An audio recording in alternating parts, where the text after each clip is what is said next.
Hello and welcome to the Eyewitness Report Show, where your concerns are brought to light.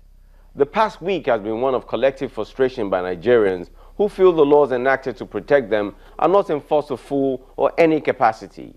I wonder how this country has been able to pull through decades of corrupt practices that if the same happened in most advanced countries that we aspire to be like, it will be met with extremely stiff punishment, from exorbitant fines to jail terms or worse.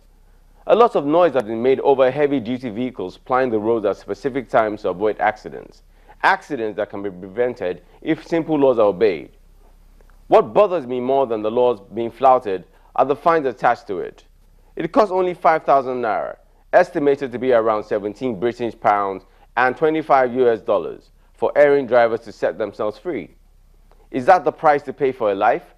Now, if that is not corruption, I do not know what else is. Because these erring drivers seem to have the cash readily available, way easier than bagging a jail term.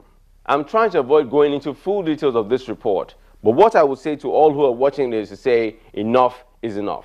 I will let this report speak to you, and please be warned that you may find some of this footage disturbing, so viewer discretion is advised. A premonition is a strong feeling that something is about to happen. Is it possible that the Federal Road Safety Corps had a premonition a few weeks ago when it embarked on Operation Scorpion, a national campaign against heavy-duty vehicles that did not meet with road safety standards?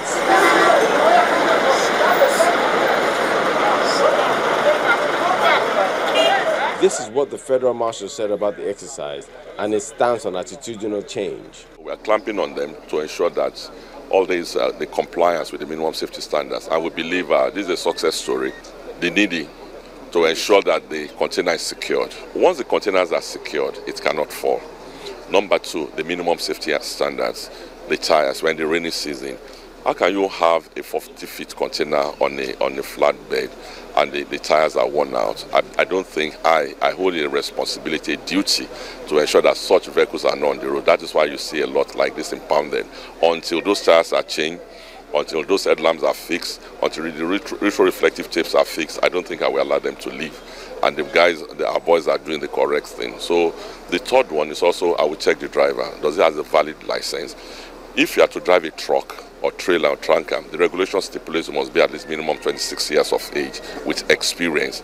You don't get a commercial license as your first license. So if your license is invalid, I will prosecute you, and you must get a new license here before you leave. So you must get a temporary license. So you can see it's punitive and corrective, and I will sustain this. This is going to be my focus for the Ember months period. Any driver, any infraction, I will punish you and make sure the correct thing is done before you leave, so that again you go and spread the news and you not do the same thing again. Sadly, it appears the words or intentions have not been heeded and understood.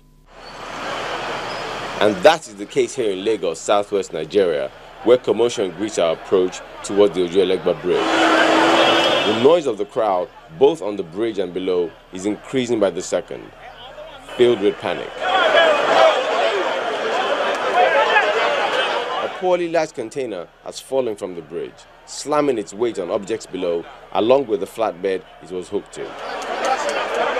From this angle, it appears to be just one vehicle affected by this, but on a closer inspection, there is another car involved, flattened by the impact. The road is now filled to capacity by a bewildered-looking crowd, who, in waiting for rescue to come, are doing what they can to help.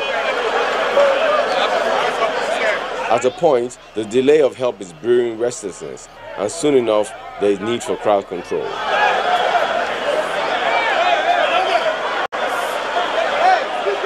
The occupant of this car is lucky to be alive. He manages to tell his story.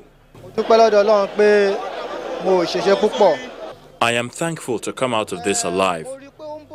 I am really thankful. I saw the container hanging for some seconds, but I could not move due to the traffic light. I couldn't get out because if I tried to, it could have been much worse. As time ticks, it is becoming clearer that there are no survivors in this flattened vehicle, but the objective remains. Eventually, the cavalry arrives. The Lagos State Emergency Management Agency and the fire service.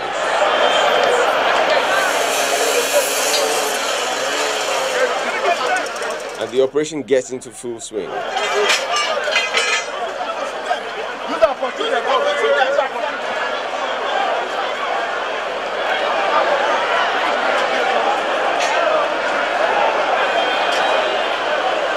All ideas are welcome, as the content of this container is making it extra difficult.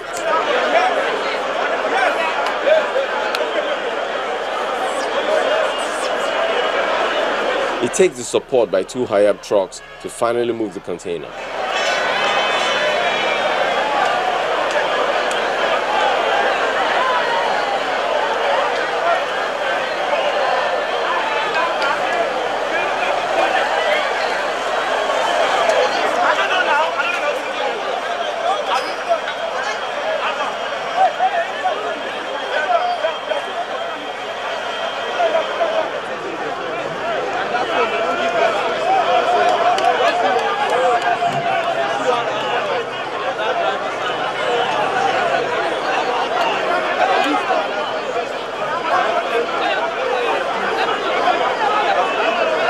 Accidents involving heavy-duty vehicles on our roads is a regular menace, especially the manner lives are needlessly lost.